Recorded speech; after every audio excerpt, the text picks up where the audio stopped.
मामूली बात है, ताकि दस्तावेजी तौर पर भी एक चीज रहे।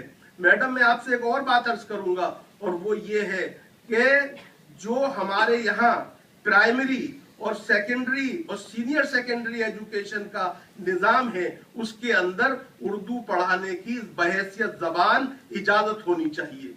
हमारे यहाँ एक अजीब पॉलिसी है, कहीं कहा जाता है 6 बच्चे होंगे तो तालीम का इंतजाम होगा, कहीं कहा जाता है 20 होंगे तो होगा, कहीं कहा जाता है 16 होंगे तो होगा। मैं ये कहता हूँ, आप 6 की तादाद को, 7 की तादाद को, 8 की तादाद को मुकर्रर कर लीजिए, लेकिन केंद्रीय विद्यालय संगठन हो या दूसरे जितने भी आपके स्कीम से नवोदयालय हो या दूसरे स्कूल हो, इन सब के अंदर उर्दू पढ़ाने का बहैसियत जबान के, मैं कह रहा हूँ, इंतजाम होना चाहिए।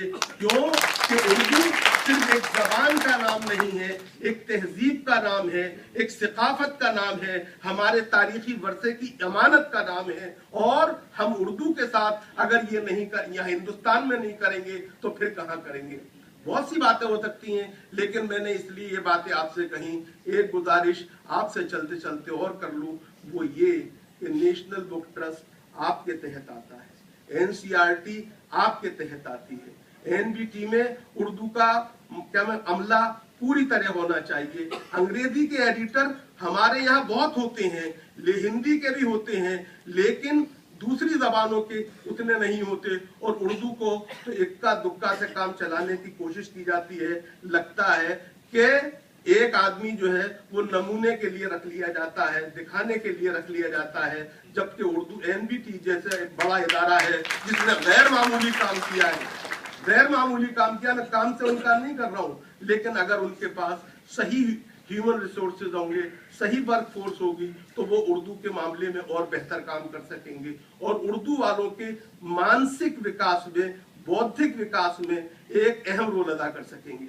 एनसीईआरटी के हवाले से मुझे सिर्फ एक बात कहनी है, मैं दिल्ली उर्दू एकेडमी का वाइस चेयरमैन रहा हूँ, इसलिए मौके के गवाह के तौर पर आपके सामने ऊपर वाले को साक्षी बना के कहता हूँ, 1 अप्रैल को स्कूल खुलते हैं, 30 मार्च तक हमारे यहाँ सिलेबस उर्दू में पहुंच जाना चाहिए, लेकिन वो सितंबर और अक्टूबर तक नहीं पहुंचता है। इस बात को यकीनी बनाइए कि उर्दू पढ़ने वाले बच्चे जो हैं, उनको सिलेबस जो है वो 30 मार्च तक हर कीमत पर पहुंच जाए और उन्हें भटकना ना पड़े। और महीने, 1.5 महीने, 2 महीने अगर बच्चों को सिलेबस ना मिले तो उनकी पढ़ाई का क्या हाल होता है, ये आप मुझसे बेहतर समझ सकती हैं, क्योंकि आप अब स्कूल जाते हुए बच्चों की माँ है।